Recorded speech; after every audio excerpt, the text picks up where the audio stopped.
Okay, people. So we have a new Guy Ritchie film out, right? We have a new Guy Ritchie film out. It is called The Covenant, right? It's called The Covenant. Ritchie directs, he co-writes along with Ivan Atkinson and Marn Davies. The film is produced by Atkinson, Josh Berger, John Friedberg, Rich and Ritchie. It's executive produced by Samantha Waite, Robert Simmons, Adam Fogelston, Olga Philpuk, Maria Cabello, and Sylvia Avarex Guzman. It's co-produced by Siobhan Boys and Max Keane. Associate produced by Bo Harrington. And it is line produced by Carlos Ruiz Boqueta. Music is Christopher Bernstein. Ed Wild is on cinematography. James Herbert edits the piece. Daniel Hubbard and Cynthia Huffman handled casting. Production design is Martin John. Art direction, we have Florian Müller, Hazel Keane, and David Temperano. Set decoration is Linda Wilson. Costume design is Lulu Bunterpumps. Hair and makeup, we've got Ruben Samos, Theodore Rowan Salisbury, Megan Norris, Donald Mowat, Diana Estrada Hudson, Jean Carlos de Bliss, Mabel Benalez, and Pepe Abad. Our cast.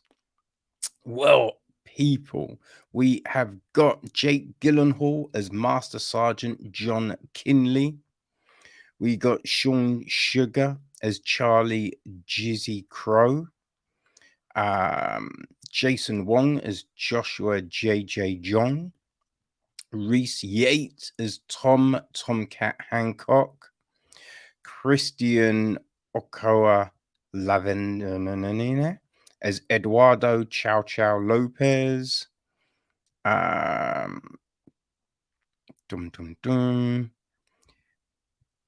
Got James Nelson-Joyce as Jack Johnson.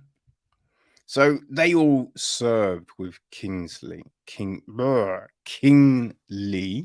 right? Then we've got Dar Salim as Ahmed, their interpreter. We've got Bobby Schofield as Steve Kershaw.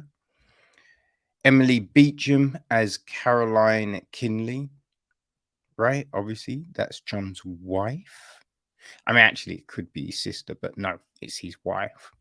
Otherwise, what they were doing, not kosher. Right? Colonel Vokes is played by Johnny Lee Miller. Sergeant Declan O'Brady is played by Alexander Ludwig. You've got Hadid, played by Reza Daiko.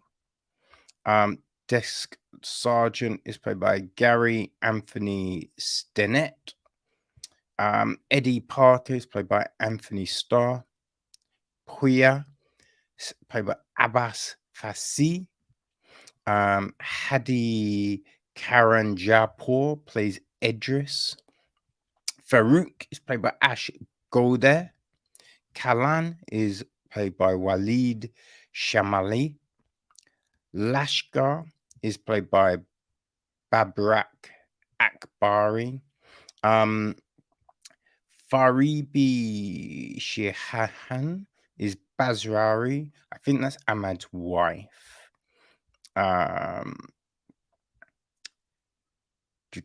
Yeah, I mean, We'll go with those. There's a load because you know what I mean. There's loads of soldiers and people running around. There's a load of people up in this, right? But I think we've hit the main group, right? So this is the gist. We follow U.S. Army Sergeant John Kinley and Afghan interpreter Ahmed. After an ambush, Ahmed goes to Herculean lengths to save Kinley's life.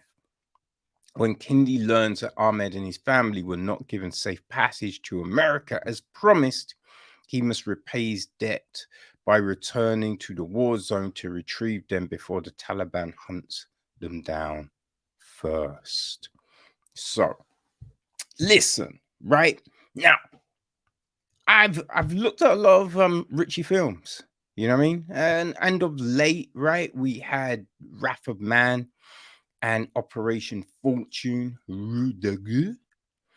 And, you know, maybe I wasn't as favorable to those, right? I thought Aladdin was okay.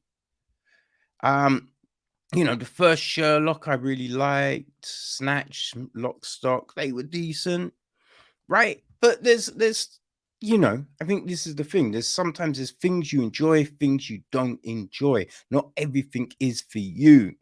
But when you come across things that work, yo, you say it, right? And I think if you're like, oh, everything's good, and you're not honest, how's anyone ever gonna believe when you've watched something that works so well? And yo, I will say this: The Covenant feels for me as one of the best things I've seen from Ritchie. It really does. Like this film, man. Like with some of the late, you know, the last few films I mentioned, um, I think a big thing, like the action films, right? A lot of explosions and stuff going on. But for me, there's no connection, right? The characters feel a little one dimensional. I think with The Covenant, man, you feel the soul, right? The essence of these people resonate to you. And that is done so well. That's done so well, right? I nearly turned this film off. Nearly turned it off because at the beginning, man, right, you're meeting all the crew, all the people in the team, and everything like that, and these names would flash up on screen, right? But they're these white text names, no solid border behind them, so you're losing them in the background. Everything's like flashing up fast. It's fucking difficult, right? You've then got you know, the people you know, talking obviously Afghani, right? But it's really fast, and I'm just like, oh, this is gonna be a fucking nightmare, right? But I was like, no, no, no, no, stick with it, stick with it, and I'm glad I did. I'm very glad I did. Now, visually, man, it works very well. It works very well, you know, like they're in the desert, they're just doing all of these things, and it, you know, it's not shiny, right? It's not shiny, and that's great. People they look like that's where they're living, or that's where they're hiding, that's where they're doing this shit. You know what I mean? It's not looking like they're wearing fresh garms, right? Which is always the thing that gets you when you see like these army type films, right? And you've got people doing like crawling through the dirt and all of this, but it's just like those look like they're fresh. Like nothing, it doesn't look like you've been out doing this shit for days, which you're meant to, that's supposedly what the case is, right? So it's just like, what? That shit can throw you out of something. But no, no, no, no, no. This all looked legit as fuck. Well, I say it looks legit as fuck, right? Because I ain't served in the army. Now, someone that served might go, nah, nah. But for me, Yeah, it felt good. You know what I mean? So we have all of this. Uh the beginning, I will say it, because this film is just over 2 hours. Like there is a lot of build up, right? Because you're meeting everyone, they're kind of showing you the need for the interpreters, and like the issue with interpreters and all of that kind of jazz. So there's a lot of stuff at the beginning, and then you get the whole ambush situation. And I think when you actually get into shit, right? Because when we first meet Ahmed, it's like, oh, he's really good, but you know, he can talk back, right? Which you're just like, I mean, surely that's not a bad thing. You want someone to give you the actual on the ground knowledge, not just oh yeah, that's what they said. Like, tell me what that means, right? Tell Interpret the shit for me, right? Because there's relaying what someone said and knowing what someone said. You feel me? Right? So, but they're giving you all of this, you know? And you can see there's a little friction at the beginning, but as it goes through and they understand that Ahmed is, he knows his shit, things, slowly getting better. Then, as I said, then we get this ambush. And man, again, right? Because I think you're watching it and you're like, okay, this is fine. This is okay. But when everything is going down, right? You then realize how immersed you are in this, because like you're feeling for everyone that's like getting affected right now. It was a bit like The Wire for me, because I remember everyone talking about The Wire. The Wire is so fucking good. You need to watch The Wire. One of the best things on TV, son. I was like, all right, I'll give it a check. This was a time when you had to go rent DVDs. You know what I mean? So I went to the library, rented those DVDs out. I just remember one time a motherfucking old granny got got to the first disc of the season before me. I was like, God damn it. So I had to wait weeks for this motherfucking granny to finish watching The Wire, which is hilarious. But yo, go get you some, granny. But I remember watching it and thinking it's solid, but I'm not sold. And I think it was like maybe episode 3, like something went down. I'm like, no, what are you? No, oh my God. And then I'm just like, oh shit, I didn't even realize I was this into it. You know what I mean? And that the government is one of those things. Is, as I said, when this ambush goes down, for me, that's when I realized how much I was down for this shit. And just seeing all the events that unfold after that, I thought it was handled really well.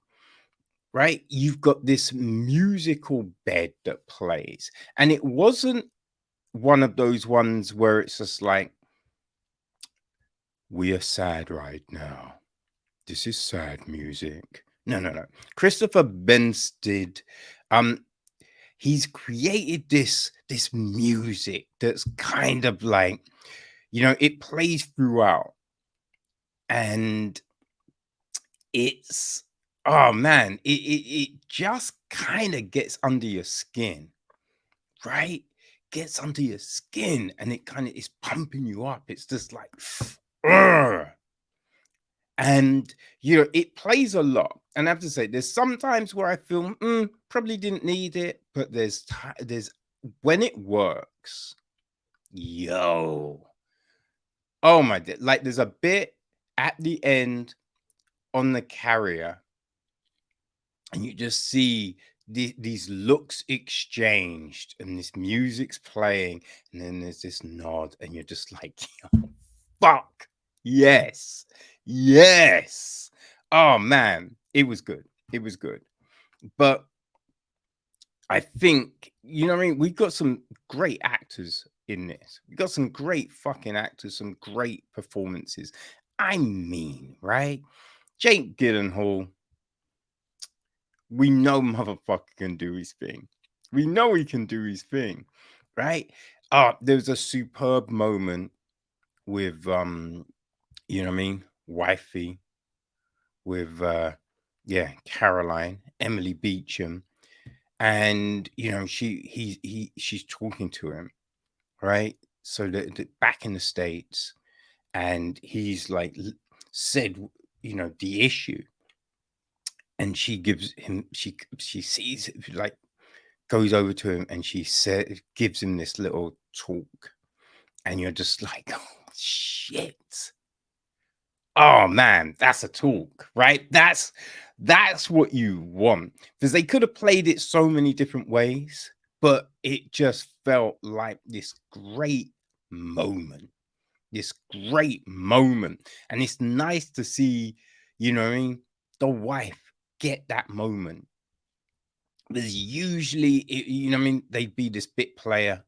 You know what I mean? She'd be there maybe for moral support or something, but she gives this moment, and you're just like, oh shit. Oh shit. I'm pumped, man. I'm pumped. Right. But I think the person that shines the most up in this film, for me anyway, Dar Salim. Dar Salim as Ahmed, the interpreter, is straight phenomenal. Straight phenomenal. Because you have this cat who's kind of stoic, you know what I mean?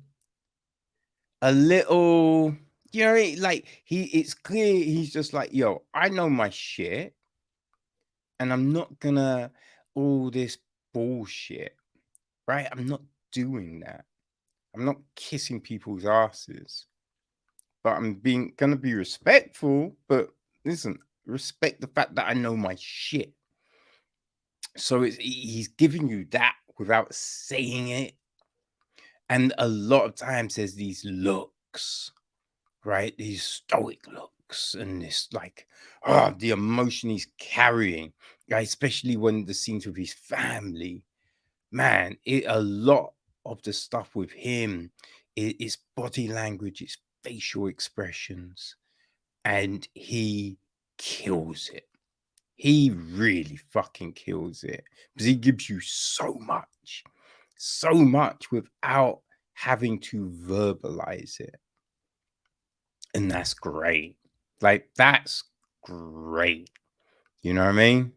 It is just, yeah. I like this film. I really like this film, you know? And I think because although, as far as I'm aware, this isn't based on any true events, but we know this shit happened, right? We know this shit happened. And the thing is, right? You can say, oh, the US are a bunch of assholes. Everyone does it. Every fucking country has done this same thing. You know, made promises and not necessarily fulfilled them. And I'm sure some people got took, not everyone, right? And then it's just like, you know, you could say the intention was to bring everyone, but it's just a process and blah, blah, blah. And it's just like, yo, when you know a thing from the beginning, it should already be in place, right? You shouldn't have to wait months and months and months. So I think when that reality of things, when you know this shit really is going on, it really makes the film resonate that much more. You know what I mean? So yeah, I think the Covenant, whew, big film, and you just think if only everyone, right, held on to these things like Kinley, You know what I mean? Like someone does you a solid, you have their back, right? Because I mean, it's easy. People make these declarations like, I got you, man. I got you, son. Got your back. If you need me, just let me know. And then you let them know, and they're in the wind. You know what I mean? Not everyone has that moral fortitude. So I think a film like this as well, like you're just like, yo, that's how it should be. That's how it should be. But yeah, The Covenant, people, it's on Prime, right? And as I would say, if you enjoyed Rich's other films, right? Like Operation Fortune, Wrath of Man, The Gentleman, if those work for you, you know what I mean? And if you just like, stuff like Hurt Locker, Zero 40, it's not 040. I forget, what's it, Zero Dark 20? Something like that, right? If you like those things, people, I think The Covenant is going to work for you for sure. For sure. You know what I mean? This, yeah, as I said, I feel this is Rich's best thing. Yeah, I think it's his best thing. You know what I mean? So check it out. Let me know what you think as well. Yo, all right? The Covenant.